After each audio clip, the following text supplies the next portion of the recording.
Dubious Khan, and welcome into the Idiot Box, where we take a look at television of the past and present and try to figure out where things went so horribly, horribly wrong. I have a confession to make. It is something that's somewhat embarrassing and, kind of causes a lot of consternation to people, and especially to my 13-year-old son. But it is relevant to this review, and so I've just got to go ahead and come right out with it.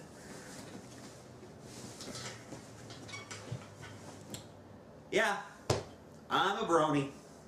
For the dozen or so of you who haven't yet heard of this phenomenon, bronies are typically adult male fans of the television program My Little Pony: Friendship is Magic.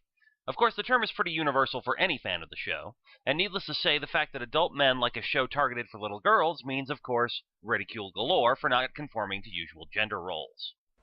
Jim, how much shame should these guys feel?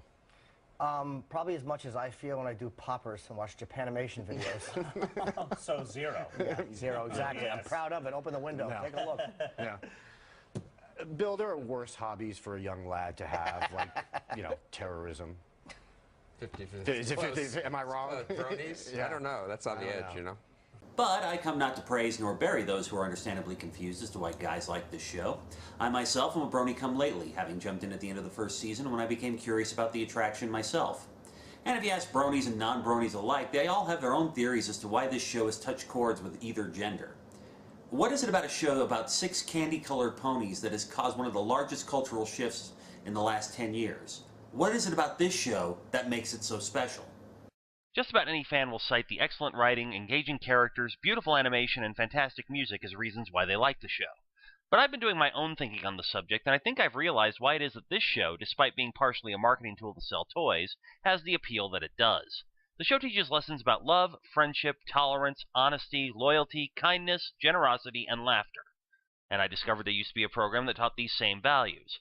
Admittedly to a slightly younger target audience, but those lessons went on to shape the attitudes of generations of adults, and did it all with one of the most recognizable TV theme songs ever. It's a beautiful day in this neighborhood, a beautiful day for a neighbor.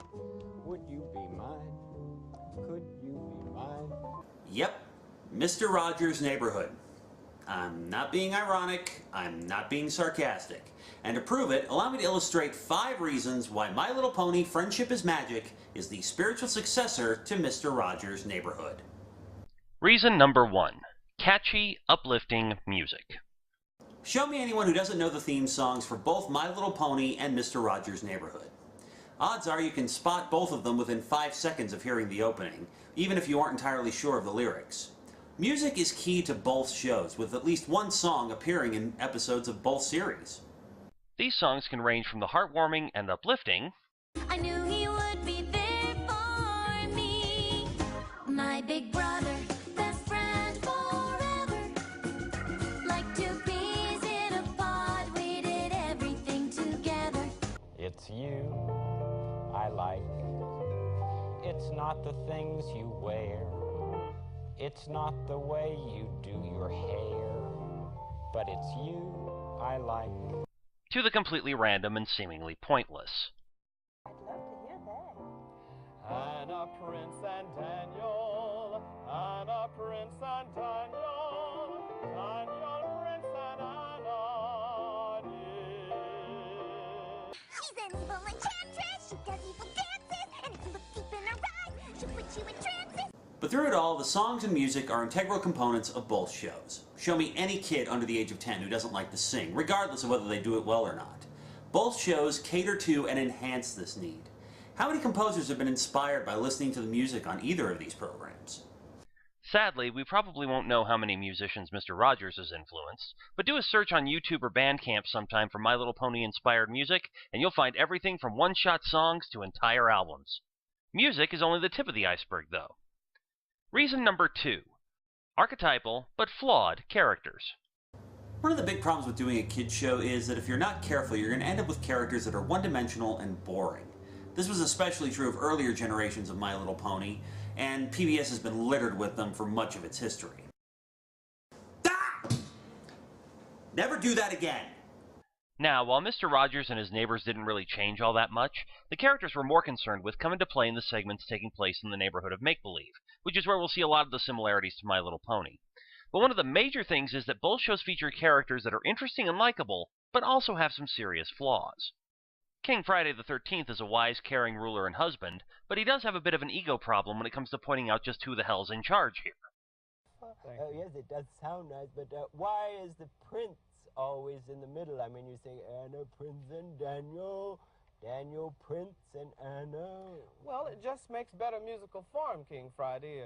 A Prince, Daniel, and Anna just doesn't have the same flow as Anna, Prince, and Daniel. Well, I wasn't thinking of musical form.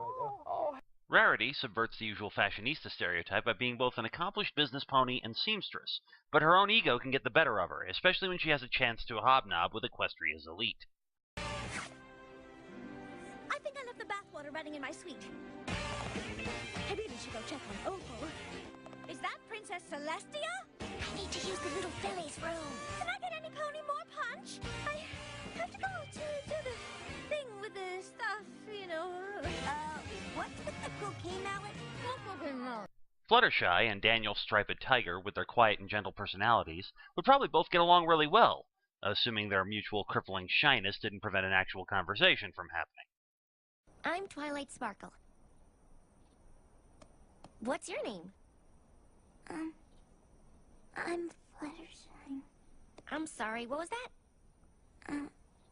My name is Fluttershy. Didn't quite catch that. What? I don't think I'm very much like other tigers. You look like a tiger to me. But I don't act like other tigers.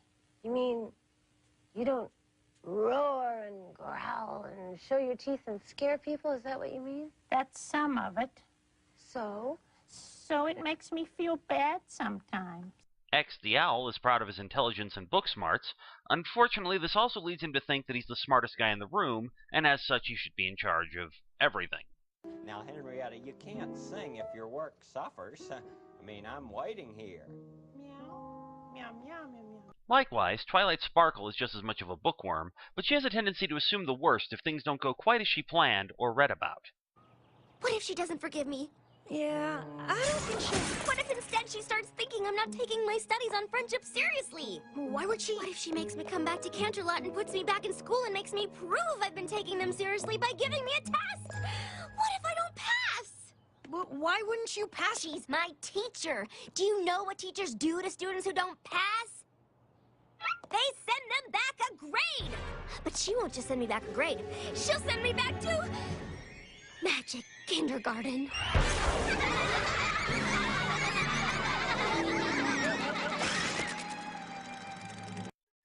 Lady Elaine Fairchild is probably the most negative and abrasive of the inhabitants of the neighborhood of make-believe, but under it all, she's a good-natured person who genuinely likes the other characters, and, as was pointed out in the series, actually has some serious self-esteem issues. We're just waiting for the children to come home now. They're due from school any time, Lady Elaine. Well, just so they were first in their class, that's all I care. Similarly, Rainbow Dash is the biggest tomboy of the so-called main six, with a penchant for pranks and a competitive streak a mile long, which tends to turn into massive insecurity if she thinks someone has beat her at her own game. Okay, number 2, let's go. Come on, we ain't got all day. She's talking to you. Oh, I guess that's me. Lady Aberlin, being one of the few non-puppet characters in the neighborhood of make-believe, is dependable and level-headed, if a little wishy-washy when it comes to trying to resolve the problems that occur. Does he say anything about love? Well, he says that love is good, and love is wonderful, but he doesn't explain what it is. Oh. For a moment there, I thought we might have found the answer. Oh, Lady A, you know what love is. It's when you feel it, you know it. You may be right, X. It's just, I'm trying to find a little more about it than that. Applejack, the hard-working farm pony, is just as dependable and hard-working as Lady A, but she has a tendency to ignore or outright run away from her problems if she doesn't meet her own high expectations for herself.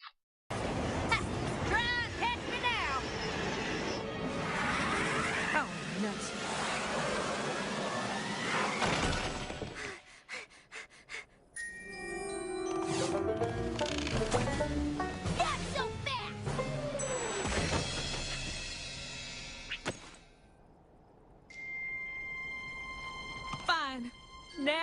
No. No what? Well, just look. I am. You won an amazing number of ribbons, just like Miss Jubilee said. Don't you get it? There's every color of ribbon down there. Every color but blue. I came in 4th, 3rd, even 2nd. But I didn't win one first prize. And I certainly didn't win any prize money. But the telegram said you were gonna send money. That's why I came here. I wanted to earn some money. After that big old send-off Ponyville gave me, I just didn't have the nerve to come home empty-hooved. I couldn't come home a failure. And as for Pinkie Pie, okay, let's be honest, there's nobody in the neighborhood of Make-Believe that comes anywhere near Pinkie Pie's brand of gleeful lunacy. And yes, lunacy is the right word here. Thank you all so much for coming. It means so much to Gummy. I'm having a delightful time as well. I'm so glad, Sir Lancelot.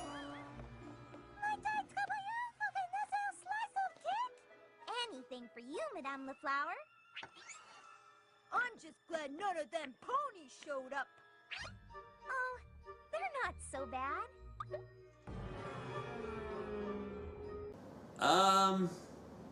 Let's move on. Quickly. Reason number 3. Parable-style storytelling. Both shows use parables presented in the story of the given episode in order to make clear what the moral is. Now, with Mr. Rogers, most of these parables are told during the segments set in the neighborhood of Make-Believe, while My Little Pony obviously has an entire episode to get the point across. But look at the following clips and see if you can spot the common theme here. See, girls? We did it! We found the elements of harmony! Together! You don't even care, do you? No. I never thought it would happen. My friends have turned into complete jerks! Now let's go defeat Discord so we don't ever have to talk to each other again! Yeah! Come on, Henrietta. Aren't you glad to have an expert on your team here? Meow. What? Meow, meow, meow, meow, meow, meow, meow, meow. Meow, meow, meow, meow, meow, meow, meow, meow, meow, meow, meow. Taking meow cookie snacks, meow. I was only trying to help out. Oh, it's silly to get mad over a bowl. I don't think it was just the bowl, Lex. Snap out of it! This isn't you! You're not a liar!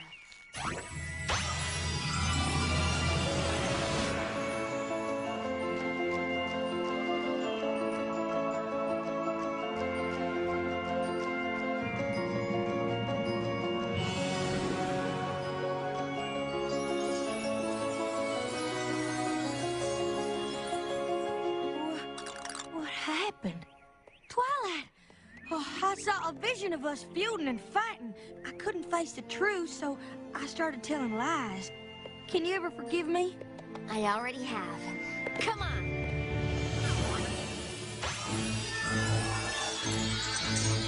Oh, no!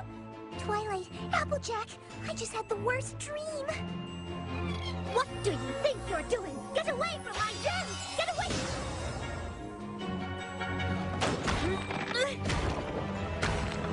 Let us never speak of this again. I turned gray! Can you believe it? I feel bad about my fruit salad. I'll finish making it myself. Oh, now wait. Meow. I think I want to try again. Can't we try again? Meow. Meow don't want meow fight. We can have a good time. Henrietta, let's try. I won't be bossy, Henrietta. Meow, I won't meow mad. Meow hope. We can be friends together. Meow get scared, meow meow get mad. If we get too scared about fights, we'll never do things together, ever. Meow. Meow think meow right. I think this is the calming down way to say I love you.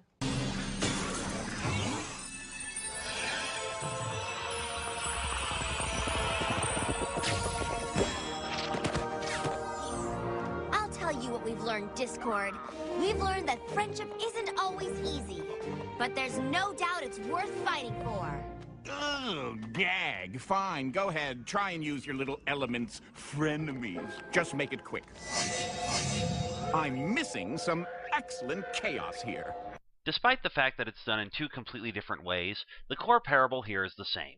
True friends can overcome any disagreement if they take the time to fix it, whether it's just an argument when someone is being bossy, or if you're fighting an ancient embodiment of chaos and anarchy. By showing these resolutions rather than just telling them, the moral of the story becomes clear, and both shows manage to do so in their own unique way. Reason number 4. Social educational values. In 1990, the Children's Television Act was passed, mandating that a certain percentage of all programming for kids had to be educational in nature. And while this act has been modified over the years, it still remains largely in effect for any network that airs children's programming. And while most kids shows today choose to focus on social education, including My Little Pony, the fact is that Mr. Rogers had already been doing this for years. Do you ever talk about love with somebody you care for? I hope you do.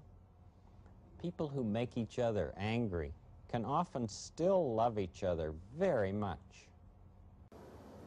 And while every network has greenlit shows that have pushed the social education definition to its most extreme limits, My Little Pony has dedicated itself to this concept wholeheartedly from the beginning. Hell, the subtitle of the show is Friendship is Magic. And if that's not enough proof for you... Dear Princess Celestia, when you first sent me to Ponyville, I didn't know anything about friendship. I met some pony tonight who was having the same problem. Your sister, Princess Luna. She taught me that one of the best things you can do with friendship is to give it to others and help them find it themselves. And I'm happy to report that all of Ponyville has learned that even if some pony seems a little intimidating, even scary, when you offer them your friendship, you'll discover a whole new pony underneath. Dear Princess Celestia, I wanted to tell you about the important lesson I learned during my visit. Now that I would like to hear. I learned that no matter where you go in life, you should never forget that you are the product of your home and your friends. And that is something always to be proud of, no matter what. Dear Princess Celestia, I wanted to share my thoughts with you. I didn't learn anything. I was right all along. If you take your time to do things the right way, your work will speak for itself.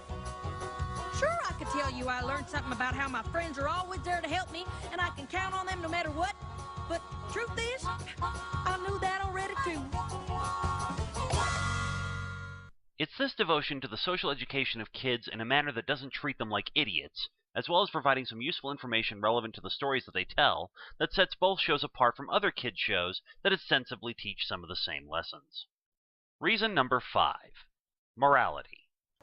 This is the big one. This is the real reason why I wanted to do this review in the first place. Because both of these shows have a set of morals which intersect with uncanny precision. Let's face it, the world we live in is in big trouble. We live in a world where we as a species can't seem to get our shit together. We treat each other like dirt. Our values are generally for sale to the highest bidder. And more the message we receive is, screw the other guy if it means you'll get what you want or need. Our media reflects this, and after a while, it starts to take its toll. Fred Rogers retired in 2001 and died of stomach cancer in 2003. Shortly after his death, PBS pulled his show from their nationwide lineup, although individual PBS stations can still air reruns if they so choose to this day. Since Mr. Rogers' death, there really wasn't a show on the air that addressed the issues of being nice and being a decent person and making friends and generally making the world a little bit better than the way you found it. And then My Little Pony Friendship is Magic came along. And this is my explanation of why My Little Pony Friendship is Magic has the cross-generational fan base that it has.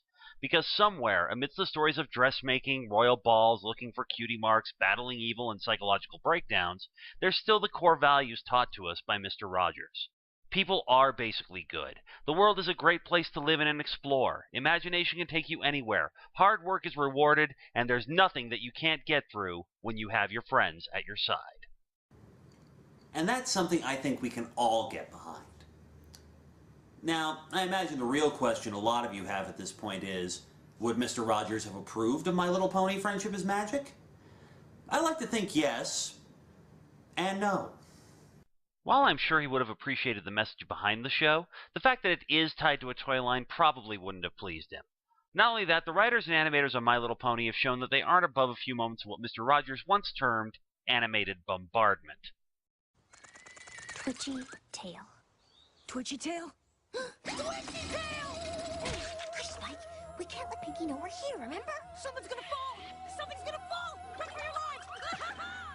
Ugh, Spike, honestly, you're overreacting.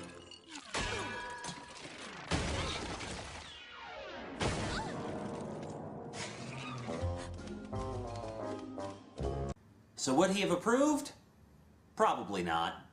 But given the state of kids' entertainment these days, any show that is capable of teaching the same kind of values and create a loyal fan base way outside the target audience that is willing to embrace those values has to be seen as a great way to continue the legacy that Mr. Rogers left behind. And that I think he would approve of. I'm Dubious Khan.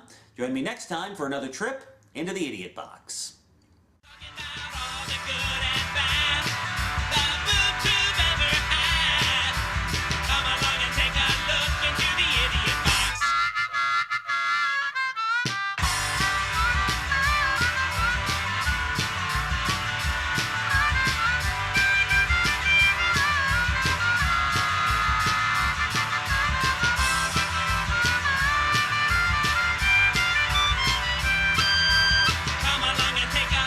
Into the Idiot Box.